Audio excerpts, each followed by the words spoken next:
제가 끄고 오면 되는 거를 죄송합니다. 네, 여러분 오늘 저희가 보실 본문은 사사기 2장 1절에서 5절입니다. 사사기 2장 1절에서 5절. 제가 가진 성경으로 362페이지인데요. 여러분들이 이제 속으로 같이 읽어주시고요. 제가 봉독하겠습니다. 여호와의 사자가 길갈에서부터 보김으로 올라와 말하되 내가 너희를 애굽에서 올라오게 하여 내가 너희의 조상들에게 맹세한 땅으로 들어가게 하였으며 또 내가 이르기를 내가 너희와 함께한 언약을 영원히 어기지 아니하리니 너희는 이 땅의 주민과 언약을 맺지 말며 그들의 제단들을 헐라하였거늘 너희가 내 목소리를 듣지 아니하였으니 어찌하여 그리하였느냐. 그러므로 내가 또 말하기를 내가 그들을 너희 앞에서 쫓아내지 아니하리니 그들이 너희 옆구리에 가시가 될 것이며 그들의 신들이 너희에게 올무가 되리라 하였노라. 여호와의 사자가 이스라엘 모든 자손에게 이 말씀을 이르매 백성이 소리를 높여 운지라. 그러므로 그곳을 이름하여 보김이라 하고 그들이 거기서 여호와께 제사를 드렸더라. 아멘. 네, 여러분 저희가 오늘 보시는 본문은 이제 사사기 1장과 연결이 되어 있어요. 뭐 당연하죠. 사사기 2장이니까 1장하고 연결이 돼 있겠죠. 1장의 이야기는 어떻게 끝났는가 하면 하나님께서 분명히 가나안 족속을 다 멸망시켜라, 다 죽여라 이렇게 말씀하셨지만 순종하지 않은 이야기로 끝났습니다. 그죠? 그래서 이제 같이 사는 이야기, 같이 살다가 그들에게 노역을 시키고 편하고 그들과 교류하는 이야기로 끝났어요. 여러분, 우리에게 이제 질문은 이것입니다. 만약 우리가 삶에서 때로 하나님의 말씀을 어기고 잘못된 선택을 한다면 잠시 달콤한 그런 시간을 가진다고 해도 그 결과가 어떻게 되겠느냐라는 것이죠. 그것에 대한 답이 이제 2장이라고 할 수 있습니다. 저희가 좀 천천히 보겠는데요. 한번 2장 1절을 보시면 이렇게 되어 있습니다. 여호와의 사자가 길갈에서부터 보김으로 올라왔어요. 여러분, 길갈이라는 곳은 어디냐 하면 먼저 이 설명을 드려야 될 것 같아요. 왜 길갈에서 왔을까요? 그러니까 여호와의 사자가 어디에서 왔다라고 표현하는 성경 본문은 많지 않아요. 그죠? 제가 알기로는 적어도 여기를 제외하면 없어요. 그러니까 여호와의 사자가 뭐 하나님으로부터 오고 하늘에서 오지 뭐 어디에서 오겠어요. 어디에서 왔는지가 뭐가 중요하겠어요. 그런데 여기에서는 흥미롭게도 길갈에서라는 단어를 씁니다. 왜일까요? 길갈이 가진 의미가 있기 때문이겠죠. 길갈이 어딜까요? 저희 다음 화면을 보시면 길갈이라는 곳은 여호수아서에 이렇게 나오죠. 너희는 더 넘어갈게요. 더 넘어가서요. 네.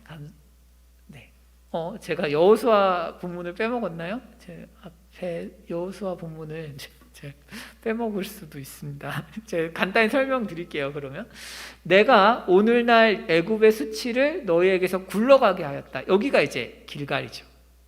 길갈이라는 곳은 어디예요? 수치를 벗은 곳입니다. 수치를 벗은 곳. 수치를 벗어버린 곳인데 그곳에서 보김으로 왔어요. 보김은 조금 이따 살펴보겠지만 크게 우는 곳이란 뜻이에요.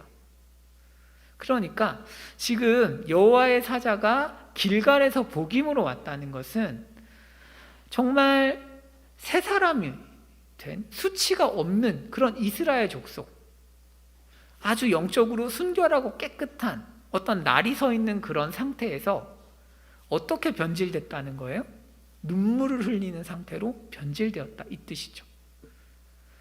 그러니까 길갈이란 단어를 추가함으로써 성경은 아주 짧은 이 한 구절에 우리에게 많은 정보를 주고 있는 거예요.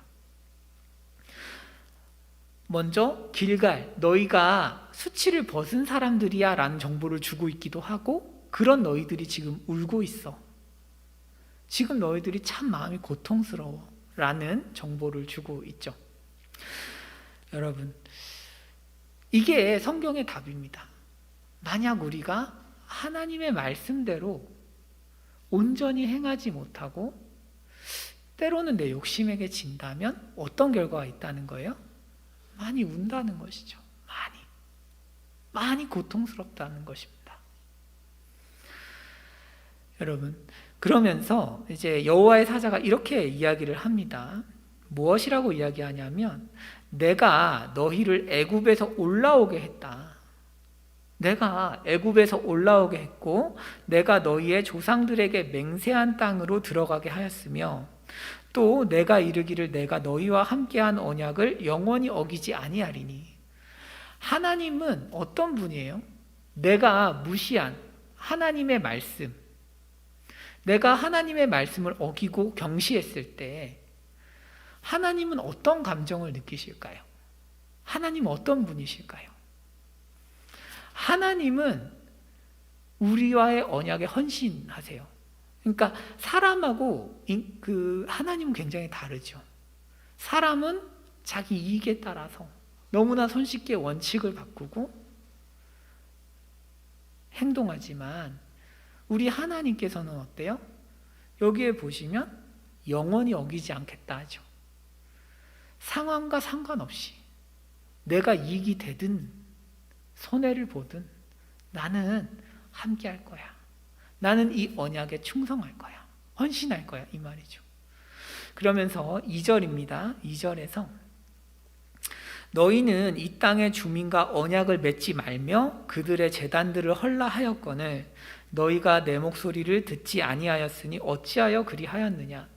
여러분, 이 본문 2절에서는요, 히브리어로 보면 너희는 이라는 단어가 강조예요. 강조. 우리말로는 강조가 아닌데 히브리어는 강조입니다. 그래서 강조 노란색으로. 그래서 뭐냐 하면, 히브리어는 동사 다음에 주어, 동사 다음에 명사가 나오는데 일반적으로 이 구조는 아니에요. 명사가 먼저 나와요. 너희는 이 먼저 나와요. 굉장히 독특한 어순입니다. 왜 그럴까요? 하나님께서 너희에게 화났다는 거예요. 너희. 그러니까 무슨 얘기냐면, 너희 행동 자체가 중요한 게 아니야 이 뜻이죠. 너희가 잘못 행동한 것들 때문에 내가 그것 때문에 화가 났다기보다는 어떻게 내 사랑을 받은 너가 그럴 수 있어 이 뜻이죠. 우리가 사랑하는 사람하고 싸울 때 뭐가 화가 나요? 그 사람이 실수하고 잘못한 게 화가 나요? 아니면 그 사람이 나한테 그런 행동을 했다는 게 화가 나요? 그 사람의 문제죠. 사람. 나는 이만큼 헌신했는데 어떻게 너가 나한테 그럴 수 있어? 그게 화가 나는 거잖아요. 그렇죠? 하나님이 그런 반응을 보이고 계십니다. 나는 너에게 이렇게 헌신했는데 지금 너희는 나한테 어떻게 그럴 수 있느냐? 하나님의 마음이 아프신 거죠. 이것은 뒤집어 말하면 하나님께서 우리를 얼마나 사랑하시는지를 알 수 있어요. 여러분, 사랑하지 않는 사람은 우리가 어떻게 봐요? 행동이 중요하죠. 그렇지 않나요? 이 사람이 이렇게 행동하고 저렇게 행동하고. 사랑하지 않는 사람은 행동이 중요해요. 내 기준에 맞는 행동을 하냐 안 하냐 이게 중요하죠. 하지만 사랑하는 사람과의 관계에서는 그 행동도 물론 중요하지만 그 사람이 나를 존중하는가 안 하는가가 훨씬 중요하죠. 그렇죠? 그러니까 하나님과 우리와의 관계가 그렇습니다. 우리가 하나님 앞에서 이마만큼 대단한 행동을 해서 사랑받는 게 아니에요. 그만큼 뭔가 사람들이 인정할 만한 탁월한 아주 뛰어난 도덕적인 뭔가 의를 이룬다고 해서 하나님이 기뻐하시는 것이 아닙니다. 그게 아니라 하나님을 존중하느냐의 문제예요. 하나님을 정말 당신이 존중하고 있는가? 이게 성경이 말하는 하나님이 실수라는 표현 좀 그렇고 실망하시는 혹은 기뻐하시는 이유예요. 우리가 비록 부족한 순종을 할지라도 우리가 완전히 순종하지 못할지라도 우리가 하나님을 존중하는 마음을 충분히 담아서 애를 썼다면 하나님 기뻐하시죠. 하지만 우리가 설령 도덕적으로 아주 탁월한 죄를 짓지 않았다고 해도, 아주 탁월한 행동들을 하고 죄를 짓지 않았다고 해도 하나님을 존중하지 않으면 하나님은 슬퍼하시는 거죠. 사랑하는 여러분, 우리가 특별히 많은 죄를 짓지 않으실 거예요. 아마 이 자리에 계신 또는 이제 영상으로 보고 계신 성도님들께서는 다른 사람들보다 아마도 착하게 사실 거예요. 그래서 우리는 어떤 생각을 때로 하냐 하면 하나님이 너무 엄한 거 아니야?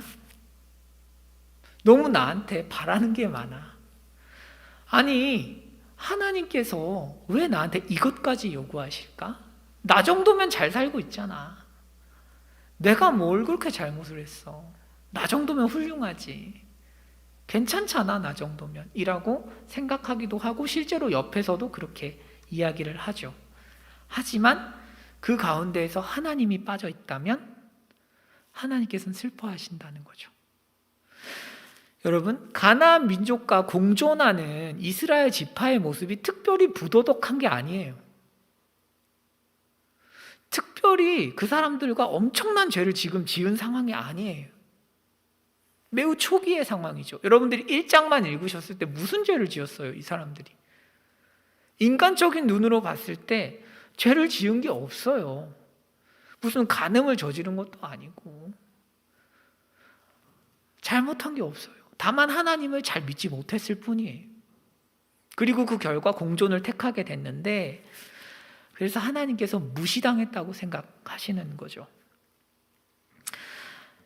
여러분, 그렇게 되면 어떤 결과가 있을까요? 하나님은 어떻게 대응을 하실까요? 한번 3절 보실까요? 3절입니다. 3절을 보시면 이렇게 돼 있어요. 그러므로 내가 또 말하기를 내가 그들을 너희 앞에서 쫓아내지 아니하리니 그들이 너희 옆구리에 가시가 될 것이며 그들의 신들이 너희에게 올무가 되리라 하였노라. 여러분, 하나님께서 쫓아내지 않으십니다. 그렇게 네가 좋아한다면 오케이. 그렇게 네가 날 무시하고 네 마음대로 하고 싶다면 그렇게 해. 대신에 선택을 했다면 책임을 지렴. 어떤 책임인가요? 가시와 올무가 된다는 거죠. 그러니까 전진할 수 없다는 얘기예요. 옆구리에 가시가 있다라는 건 어떤 거예요? 걸어갈 수 없죠. 걸어가면 아프니까. 올무는 뭐 쉽게 말하면 함정이죠. 삶에 자꾸 함정이 깔린다 이거죠. 그러니까 전진할 수가 없어요. 삶이라는 게 발전하고 번성하고 생육하고 이런 것들이 있어야 되는데 삶에 하나님의 열매가 없는 것입니다. 그리고 곤고해지는 거죠. 아픈 거죠, 삶이. 여러분, 여기에서도 우리가 좀 히브리 본문이 중요하게 여기는 단어가 있어요. 한번 다음 보시면 그들의 신들이라는 단어입니다. 이게 강조되어 있습니다. 히브리어 본문에는. 그러니까 무슨 얘기냐 하면 이런 거예요. 우리는 이렇게 생각할 수 있어요. 그러니까 이스라엘 민족도 아마 이렇게 생각했을 거예요. 가나안 민족과 조금 같이 사는 게 뭐 어때? 뭐 걔네 힘 약해. 내가 통제할 수 있어. 그런데 문제는 뭐냐면 하나님이 생각하는 건 그런 게 아니에요. 통제하고 말고의 문제가 아니라 그렇게 되면 그들의 신들에게 영향을 받는다는 거죠. 다시 우리에게 적용하면 이런 거예요. 만약 우리가 하나님 앞에서 신앙을 살짝 타협하면 어떻게 될까요? 세상과 살짝 타협하는 거죠. 그러면 그 자체가 큰 일은 아니에요. 여러분들 이런 거죠. 신앙생활 잘하고 있는데 어떤 부분은 좀 타협할 수 있죠. 예를 들면 뭐 사람과의 관계에서 살짝 좀 밀어낼 수도 있고, 살짝 뭔가 신앙생활 하면서 옆에 있는 지체를 사랑하지 않기도 하고, 내 마음대로 행동하는 어떤 측면들이 있고, 세상 사람처럼 대응할 때가 있단 말이죠. 교회에서는 그래 삶을 예배로 드려라 이렇게 가르치지만 밖에 나가면 그냥 사는 거죠. 그렇게까지 호들갑 떨 필요는 없다. 괜히 기독교인인 걸 밝힐 필요도 없어. 여러분, 제가 그때도 이제 수련회 때 말씀드렸지만 한참 오래된 얘기예요.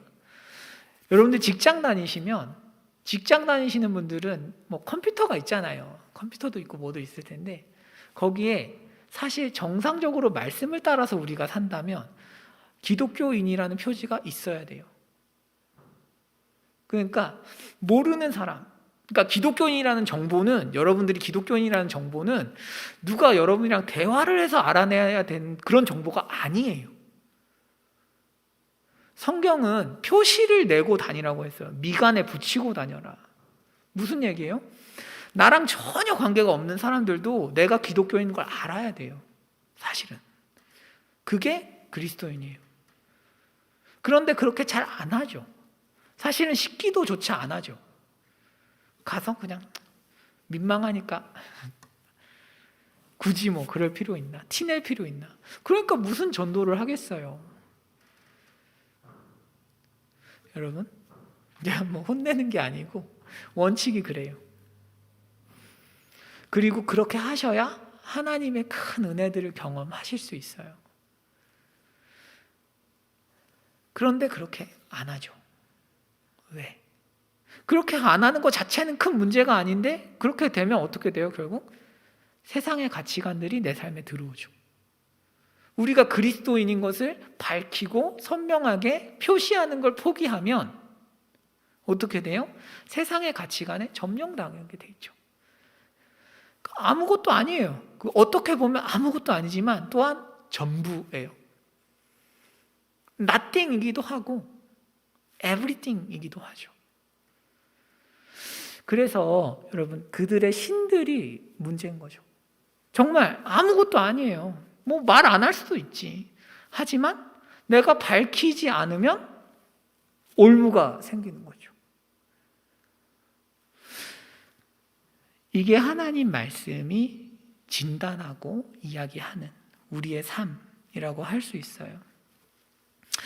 여러분, 예수님 믿으면 복을 받을까요? 안 받을까요? 뭐 복을 뭐라고 정의하는지에 따라 다르겠지만 기본적으로 우리가 생각하는 거의 대부분의 복을 받아요. 총체적으로. 그런데 이 복을 받는 그리스도인이 왜 이렇게 적을까요? 왜 그리스도인들이 별로일까 이렇게? 왜냐하면 타협하니까요. 그들의 신이랑 같이 놀고 있으니까요. 그러니까 그리스도인들이 특별히 죄를 많이 짓는 경우는 별로 없어요. 제가 볼 때는 크게 많지 않아요. 하지만 은근슬쩍 물타서 그냥 신앙생활을 하는 거죠. 그러니까 하나님이 주시고자 하는 저만큼의 삶을 누리지 못하고 계속 전진을 해야 되는데 가시에 찔리는 거죠. 자꾸 함정이 생기고요. 그래요. 그렇게 하니까, 이렇게 여호와의 사자가 이야기를 하니까 이스라엘 자손은 어떻게 반응했을까요? 4절입니다. 여호와의 사자가 이스라엘 모든 자손에게 이 말씀을 이르렀어요. 말을 했어요. 그러니까 백성이 소리를 높여 울었어요. 여러분, 이 표현은 조금 알아두시면 좋은데, 울었다라는 표현은 박하예요. 박하가 이제 분사형을 취하면 복임이 돼요. 그런데 이 울었다라는 표현 자체가 방성대곡한다는 뜻이에요. 아브라함이 사라를 보냈을 때 아브라함이 박하했어요. 펑펑 울었어요. 에서가 야곱에게 자신의 장자권의 축복을 빼앗긴 걸 알고 박하했어요. 펑펑 울었어요. 펑펑 울었는데 거기에 붙어 있어요. 소리를 높여 울었다. 소리를 높여 박하. 그러니까 박하한 것만으로도 소리를 높인 건데 그 앞에 소리를 높였다는 또 표현이 있는 거예요. 뭐예요? 엄청나게 많이 운 거예요. 엄청나게 고통스러워한 거예요. 왜? 앞으로 자신들이 받을 고통에 대해서 자각했기 때문에. 와, 그때 그 선택 사실 별거 아니잖아요. 별거 아니라고 생각했을 거예요. 그런데 왜 내가 그 선택 때문에 이렇게 큰 아픔을 겪어야 할까? 엄청나게 마음이 아픈 것입니다. 저는 이 사람들이 특별히 하나님에 대해서 미안해서 눈물을 흘렸다고는 생각하지 않아요. 그럴 수도 있겠죠. 하지만 그보다는 나에게 지금 이런 재앙이 선포되니까 마음이 너무 아픈, 그래서 펑펑 웁니다. 여러분, 그러면 질문이에요. 많이 울었으면 이 사람들이 변할까요? 퀘스천이죠. 많이 울면 변할까? 어때요? 여러분들 생각에는 어떻습니까? 성경은 진짜 일관성 있어요. 성경이 가르치는 인간은 안 돌아온다라는 거예요. 그러니까 아무리 울어도 안 와. 하나님께 오지 않아. 이게 성경이 진단하는 인간이에요. 자, 한번 사무엘상 말씀 볼까요? 사무엘상 7장인데, 네, 사무엘상 7장을 보시면 사무엘상 7장엔 이런 이야기가 있어요. 언약궤 이야기인데, 언약궤가 이제 블레셋에게 잡혀갔다는 표현 좀 그러네요. 블레셋과의 전투에서 언약궤를 뺏겼어요, 이스라엘이. 그래서 이스라엘이 언약궤를 다시 받습니다. 언약궤가 혼자서 막 블레셋인들한테 막 재앙을 내리니까 이제 블레셋인들이 언약궤를 다시 돌려줘요. 다시 돌려주는데 문제는 이거예요. 언약궤가 돌아왔으면 어떻게 해야 돼요? 다시 귀중하게 여겨야 되죠, 언약궤를. 그렇지 않나요? 여러분, 사무엘상 7장 2절인데 한번 보시죠. 사무엘상 7장 2절. 7장 2절. 이 표현이 굉장히 독특하죠? 보세요. 괴가 기럇 여아림에 들어간 날부터 이제 돌아온 거예요. 기럇 여아림으로 돌아왔어요. 그런데 20년 동안 있었어요, 그곳에. 원래는 실로에 있어야 되는데 기럇 여아림에 20년을 내버려 두는 거예요. 그러면서 뭐라고 해요? 이스라엘 온 족속이 여호와를 사모한다는 거예요. 아이러니죠. 여호와를 사모해요. 하나님을 너무 사랑해. 그런데 안 와요. 20년이라는 오랜 기간 동안 그냥 사모하고 가만히 그 자리에 있는 것입니다. 제 해석이 아니고 3절 한번 보실까요? 그런 상황에서 3절에 사무엘이 이렇게 이야기를 하죠. 온 족속에게 말하여 이르되 만일 너희가 전심으로 여호와께 돌아오려거든 이방 신들과 아스다롯을 너희 중에서 제거하고 돌아와라, 이거죠. 무슨 얘기예요? 20년 동안 여호와를 사모했어요. 하지만 이방 신들을 품고 사모한 거죠. 말하자면 지금 복임의 이야기와 거의 비슷하죠. 그래, 내가 잘못했어 하고 펑펑 울 수 있어요. 하지만 제사를 지내는 데는 성공할지 몰라도 삶까지는 변하지 않아요. 행동을 돌이킨다는 건 굉장히 어려운 일입니다. 지금까지 못한 거예요. 여러분, 하나만 더 보실까요? 예레미야서는 제가 찾지 않겠고 호세아서 6장입니다. 호세아서 6장. 호세아서 6장을 보시면 굉장히 유명한 구절입니다. 멋있잖아요. 저 이 구절 너무 좋은데, 이 구절이 어디에는 제가 이제 뭐 호서대학교인가 어디 그 수련회를 간 적이 있어요. 수련회 이제 갔는데 대학도 너무 예쁘고 뭐 이런데 건물에 이 말씀이 쓰여져 있었어요.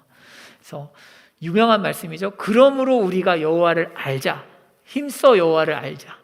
그의 나타나심은 새벽 빛같이 어김없나니 비와 같이 땅을 적시는 늦은 비와 같이 우리에게 임하시리라 하니라. 이게 호세아서 말씀인데 너무 멋있잖아요. 이 말씀이 뭐 그냥 말씀을 잘 몰라도 와 멋있는 말씀이다 이런 생각이 드는데, 이 말씀을 하고 이렇게 고백을 하고 북이스라엘 백성들이 돌아왔냐? 아니다 이거죠. 안 돌아와요. 너무 멋진 고백이에요. 너무 아프다 우리가. 지금 여호와께서 우리를 찢으셨다. 그러니까 우리가 돌아가야 돼. 너무 멋진 고백을 했지만 알죠. 돌아가야 된다는 거 알지만 안 돌아간다는 거예요. 그게 뭐냐? 이거 제 해석이 아니고 그 다음 절 한번 보실까요? 호세아서 6장 8절인가 그랬던 것 같아요. 6절. 그죠? 하나님께서 이렇게 말씀하십니다. 나는 인애를 원한다. 인자를 원한다. 헤세드를 원한다는 거죠. 그리고 제사를 원하지 않아. 너희들이 와서 막 예배한답시고 이렇게 앉아있는 거 나 별로 좋아하지 않아. 번제보다 하나님 아는 것을 원해. 너희가 막 와가지고 뭐 예물 바친답시고 이것저것 가져오는 거 나 원하지 않아. 뭘 원하는 거예요? 하나님을 아는 것. 여기서 안다는 게 뭐예요? 순종하는 거죠. 하나님을 아는 사람만 뭐 할 수 있으니까? 인애를 베풀 수 있으니까요. 여러분, 그리스도인의 특징이 뭐예요? 용서죠, 용서. 그리스도인들만 용서할 수 있어요. 왜? 하나님을 알면 용서가 돼요. 하나님이 나를 어떻게 대우하셨는가? 하나님이 나같이 악하고 연약하고 정말 답 없는 인간을 향해서 얼마나 사랑하셨는지를 순종을 통해서 알아가면 인애를 베풀 수가 있어요. 그런데 인애를 모르는 거예요. 하나님을 몰라. 왜? 행실이 불량하니까요. 사무엘상에 보면 홈리와 비느하스는 행실이 나빠서 여호와를 알지 못했다 이렇게 돼 있어요. 하나님이 안 가르쳐 주시는 게 아니에요. 행실이 나빠. 애들이 행실이 나빠요. 그래서 하나님을 모르는 거죠. 하나님을 모르니까 인애를 베풀 수가 없어. 그러니까 뭐만 남아요? 제사만 남는 거예요. 저는 굉장히 괴상한 그리스도인들을 많이 만났어요. 이상해요. 하나님께 예배를 드려요. 그런데 하나님께 관심이 없어요. 여러분 생각해 보세요. 왜 제사를 드릴까요? 본질적으로. 제사가 왜 필요할까요? 죄를 지으니까 제사가 필요하죠. 인간이 죄를 안 지으면 애초에 제사가 필요해요, 안 해요? 필요가 없단 말이에요. 여러분, 오늘 오셔서 예배를 왜 드려요? 물론 하나님 위대하시니까 드려야 되지만 그것과 별개로 우리가 죄사함에 대해서 매주 듣는 이유가 뭐예요? 죄를 지으니까요. 그러면 예배의 핵심이 뭐예요? 죄를 안 짓는 거죠. 나가서 죄를 안 짓는 거예요. 나가서 사람을 사랑하는 거예요. 그래야 제사를 드리는 본 목적이 성취되는 거죠. 그러니까 애초에 제사라는 건 여러분 보조적인 수단으로 주어진 거죠. 제사를 원래 주고 싶어서 준 게 아니에요. 인간이 죄를 지으니까 준 거죠. 자, 그러니까 구약 성경은 일관성이 있어요. 인간은 못 와요. 인간은 아무리 펑펑 울어도 주님께 돌이키질 않아요. 그러니까 우리가 오해하면 안 돼요. 옆에 있는 사람을 보면서 얘는 왜 이럴까? 우리가 공동체에서 그런 사람들을 많이 만나죠. 바깥에서도 많이 만나실 거예요. 오래된 부부끼리 뭐 때문에 싸울까요? 맨날 싸우는 걸로 싸우죠. 사람은 맨날 싸우는 걸로 싸워요. 왜? 변하질 않으니까요. 우리는 쉽게 생각하면 안 되죠. 아, 내가 이걸 잘못하고 있어 라고 알아도 사람 안 바뀌어요. 그럴 힘이 없어요. 왜? 죄니까요. 죄의 영역은 바뀌지 않아요. 기호는 바뀔 수 있어요. 기호. 내가 뭘 좋아하고 뭘 싫어하고 바뀔 수 있어요. 그런데 죄에 대한 영역은 절대 바뀌지 않아요. 왜? 인간은 죄에 물들어서 그것을 벗어날 수가 없어요. 죄라는 거는 본질적으로 여러분 이런 거예요. 내가 원하지 않아요. 그런데 원해요. 죄라는 거는 내가 행하고 싶지 않아요. 그런데 행해요. 이게 죄예요. 그러니까 죄라는 거는 절망이에요. 여러분 생각해 보세요. 복임이에요. 크게 울었어요. 1년 동안 여러분들 예배를 드리시면서 크게 몇 번 우세요? 많지 않아요. 죄송해요. 저 때문일 수도 있어요. 그런데 정말 저 때문일 수도 있는데 기도해 주세요. 그런데 제가 아니라 부흥사가 오셔서 막 하셔도 펑펑 우는 경우는 흔치 않아요. 여러분 언제 펑펑 우세요? 언제 펑펑 우세요? 하나님 은혜가 이렇게 크고 내가 진짜 잘못했구나를 알면 울어요. 사람이 영혼의 충격을 받아서 울어요. 제가 아무것도 모를 때 송기철 장로님 치유 집회 간 적이 있어요. 지금은 가라면 안 가요. 조금 달라요. 그런데 그때 가서 예배를 드리다가 기도를 하는데 펑펑 울었어요. 내가 그때 참 잘못했구나. 하나님 앞에서 너무 부끄럽다. 그리고 또 그럴 때도 있더라고요. 하나님이 그때 나한테 왜 그러셨어? 좀 황당할 수 있는데 여러분들이 분노해서 막 울기도 했어요. 너무 서러워서 내 인생이. 너무 내 인생이 불쌍해서 막 울었어요. 펑펑 하나님 앞에서. 하나님 그렇게까지 하셨어야 돼요? 그러면서 펑펑 울었어요. 그런데 안 변해요. 사람은 절대 변하지 않아요. 자, 그러면 우리의 질문은 이거죠. 그럼 뭐 어쩌라고 이런 거죠. 어떻게 하라는 거냐. 자, 한번 로마서 말씀 한번 보실까요? 아까 제가 체크를 안 하고 넘어갔었는데 이거죠. 죄에 대한 이제 명제는 이렇게 정리할 수 있어요. 내가 원하지요. 원하지만 선을 행하지 않아요. 도리어 원하지 아니하는 바 악을 행하는도다. 그죠? 원하지 않는데 악을 행해요.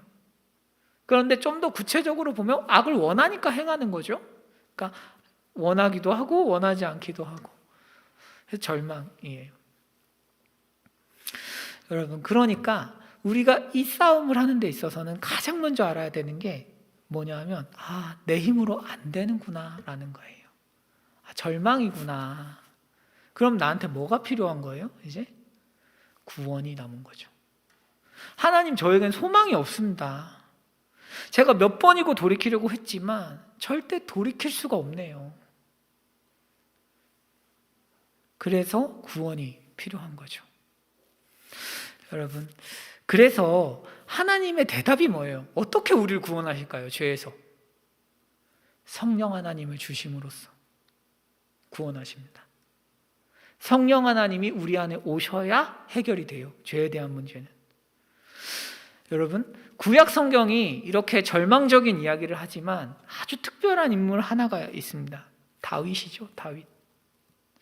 여러분, 다윗 이야기를 아시죠? 다윗이 밧세바랑 간음을 했어요. 자기의 호위 무사예요. 30인 용사에 들어가요. 우리아는. 그러니까 보통 친한 게 아니에요. 그러니까 멀리 있는 나랑 친하지 않은 그런 남자의 아내를 뺏어서 동침한 게 아니에요. 같이 전장을 같이 누비고 다녔던 아주 탁월한 용사 중 한 명. 내가 너무 잘 아는 사람의 아내를 뺏은 거죠. 얼마나 악합니까? 그죠? 그러면 다윗이 너무 이 잘못으로 죽어 마땅하지만 다윗의 탁월함이 뭐냐면 회개를 정말 했다는 데 있어요. 무슨 얘기냐면 다윗은 마지막에 어떻게 되냐면 수넴 여자 아비삭이라는 사람을 안고 자요. 여러분들 이제 성경 열왕기 상을 읽으시면 될 것 같은데 하여튼 아비삭을 안고 잔단 말이에요. 왜 그러냐 하면 여러분 이제 다윗 왕이 늙었어요. 늙으니까 춥잖아요. 여러분 옛날에는 고성이 굉장히 춥습니다. 중동 지방은 성이 있어도 너무 추워요. 옛날에 그래서 귀족들은 막 가축 안고 자고 막 그랬어요. 그러니까 너무 추우니까 중동에 있는 사람들은, 유럽 사람들은 막 캣을 짓죠. 우리가 보기엔 막 와 멋있다 이러지만 그 사람들 추워가지고 안에서 막 갑옷 입고 자고 막 그래요. 그만큼 추워요. 그런데 늙었으니까 더 춥죠. 체온 내려가니까. 그래서 수넴 여자 아비삭이라는 여자를 안고 자요. 근데 왕한테 주는 여자니까 굉장히 예뻐요. 성경 예쁘다고 써요. 그 아비삭을 그런데 다윗이 건드리지 않아요. 그걸로 다윗 이야기가 끝나요. 이 이야기를 왜 할까요? 왜? 다윗이 정욕에서 자유해졌다는 걸 가르쳐 주는 거죠. 다윗이 진짜 회개했다는 거예요. 앞에선 회개했는지 많이 모르죠. 고백만으로. 그러니까 독자들이 궁금해하죠. 과연 다윗은 회개했을까? 그거에 대한 성경의 답이에요. 회개했어. 아주 멋지게 변했어.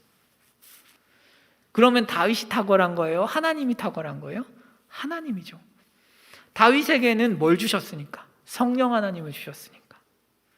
구약에서는 소수의 인물들에게, 지도자격 리더들에게 성령을 주셨으니까요. 그런 사람들은 참된 변화가 일어나는 거죠. 죄를 이기고. 하나님께서 우리에게 뭘 하시는 거예요? 성령을 주세요. 신약시대에는 한 사람만이 아니고 전부 믿는 자 모두에게 성령을 주세요. 그러기 위해서 십자가를 지신 거지. 십자가를 지시고 우리에게 성령으로 오시는 거죠. 우리 내면에. 그래서 우리 안에서 죄를 이길 힘을 주십니다. 자, 이게 제 이야기가 아니고요. 사도행전 한번 보실까요? 사도행전 보시면 이렇게 돼 있어요. 사도행전에서 베드로가 설교해요. 애들한테, 이스라엘 족속한테, 야, 너희 진짜 꼭 알아야 돼 라면서 뭐라고 해요? 너희가 십자가에 못 박은 이 예수를 하나님이 주와 그리스도가 되게 하셨다. 너희들이 지금 십자가에 못 박은 예수가 그토록 기다리던 메시아야. 너희 진짜 죄지었어, 이 말이죠.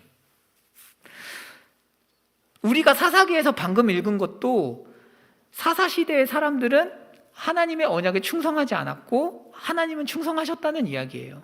이것도 마찬가지죠.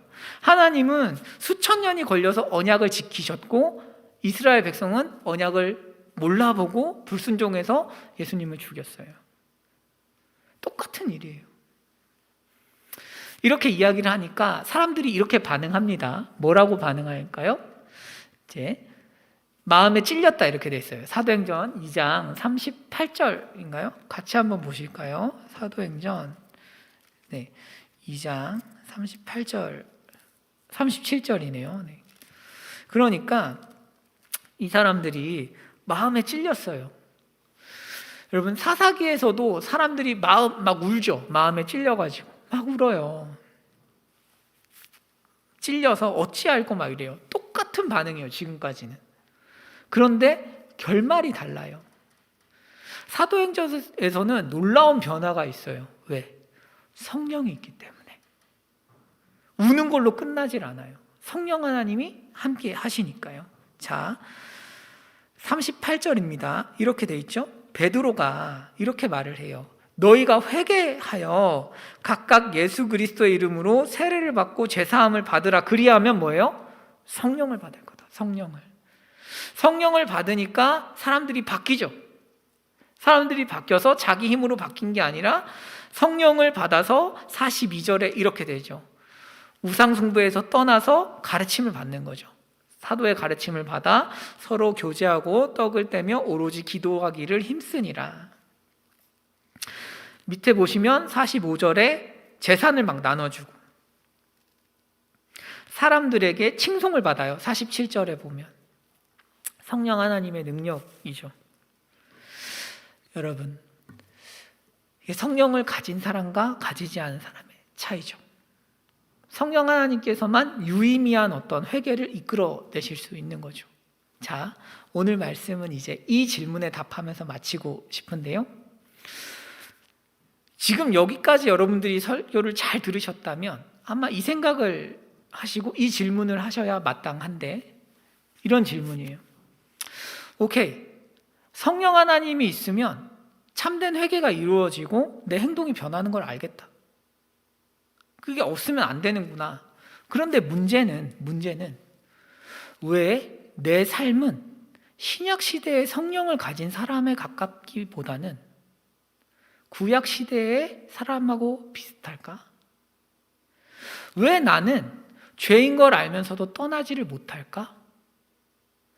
내가 죄인 걸 알고 몇 번이고 벗어나려고 했지만 나 역시도 하나님 앞에서 갈등하고 고민하고 눈물도 흘리고 고통스러워하면서도 왜 이 죄를 놓아버리지를 못할까? 아니, 말씀이 참된 것이라면 사사시대로 끝나야지. 구약시대 성도로 끝나야지. 나한텐 성령 하나님이 있는데 왜 나 역시도 죄에서 나오지를 못할까? 이 질문에 대답하면서 오늘 설교를 마무리할게요. 대답은 간단한데 성령 하나님이 일을 안 하셔서 그렇죠. 그러니까 뭐야 이게 답이야? 그렇지만 성령 하나님이 왜 일을 안 할까요? 퀘스천. 왜 일을 안 하실까요? 성령 하나님이 어떤 조건에서 일을 하실까요? 뭐 순종하고 뭐 이런 것도 있겠지만 가장 중요한 것은 성령 하나님은 진리의 영이에요. 진리. 말씀과 함께 일하시죠. 뭐 해야 돼요? 말씀을 들어야 돼요. 복음을 들어야 돼요. 복음이 너무 중요해요. 자, 한번 다음 구절 보실까요? 다음 구절을 보시면 이게 아니네요. 죄송합니다. 다시 넘겨주셔서 감사합니다. 제가 중간을 생략했네요. 여러분 갈라디아서 3장 5절 한번 보실까요? 갈라디아서 3장 5절.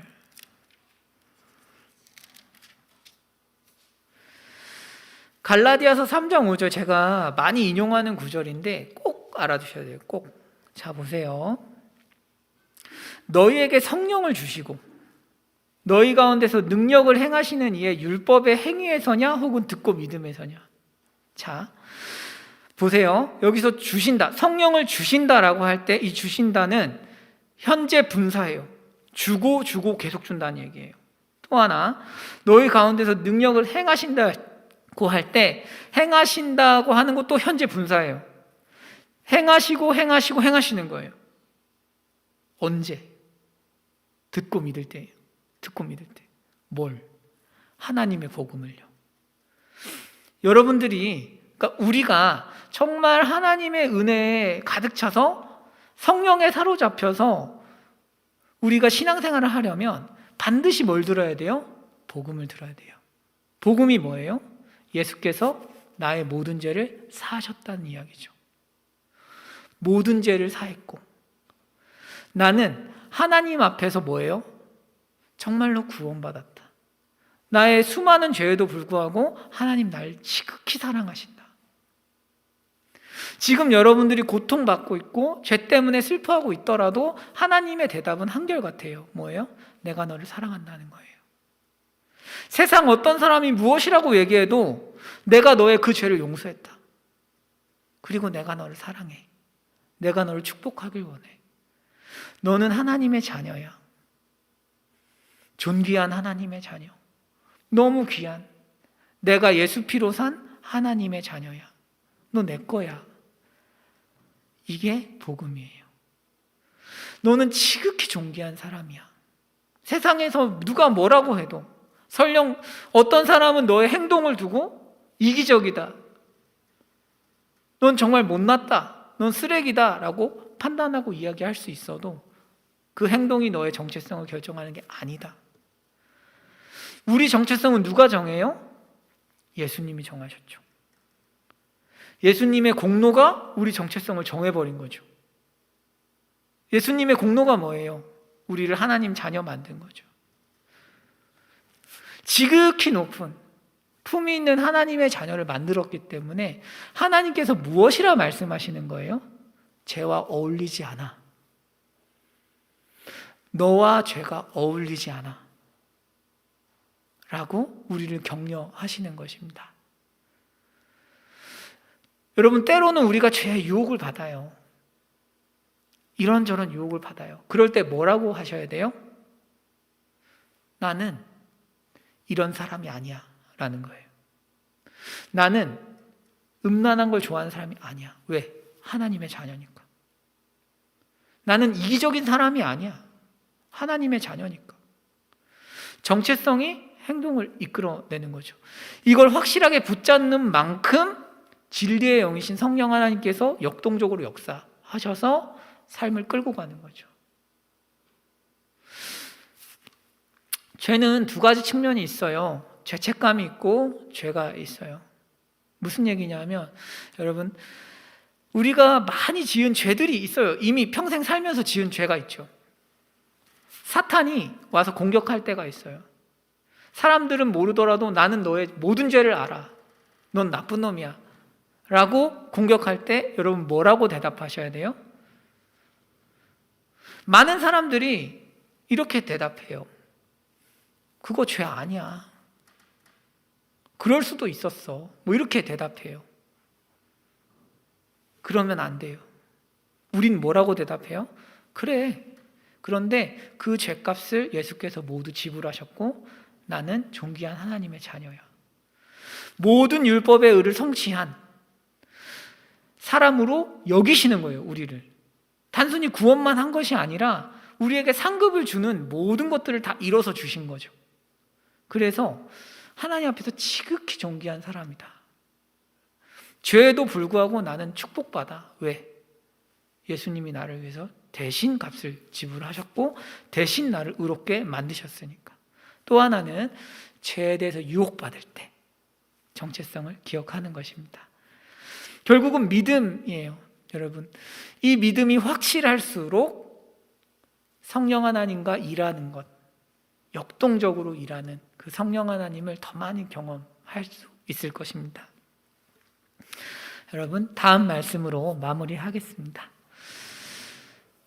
예레미야는 수십 년 동안 사역을 했어요. 어린 나이에 부름을 받아서 13살, 15, 몰라요. 몇 살인지는 모르지만 소년의 나이에 부름을 받아서 사람들에게 끊임없이 멸망에 대해서 말했습니다. 여러분, 그렇게 살면 망합니다. 하나님이 유다를 멸망시킬 거예요. 어떤 사람들은 회개하기도 했습니다, 때로는. 그러나 예레미야서도 아까 저희가 본 호세아서와 마찬가지로 회개하는 신용만 하고 돌아오지 않았어요. 그래서 예레미야는 너무나 잘 알고 있었어요. 뭐를? 인간이 절대 변하지 않는다는 것을. 인간은 절대로 자기를 굽혀서 하나님께 돌아오지 않는구나. 그 길이 죽음의 길인 걸 알고 있어도 절대로 오지 않는구나. 이게 예레미야가 느낀 절망이에요. 절망인 거예요. 난 절대 안 오는구나. 인간이라는 족속은 죄에 물들어서 못 오네. 그래서 예레미야가 예루살렘 성전이 다 멸망하고 예루살렘 앞에서 이렇게 고백하는 거예요. 여호와여, 우리를 주께로 돌이키소서. 여호와여, 우리를 주께로 돌이키소서. 무슨 얘기예요?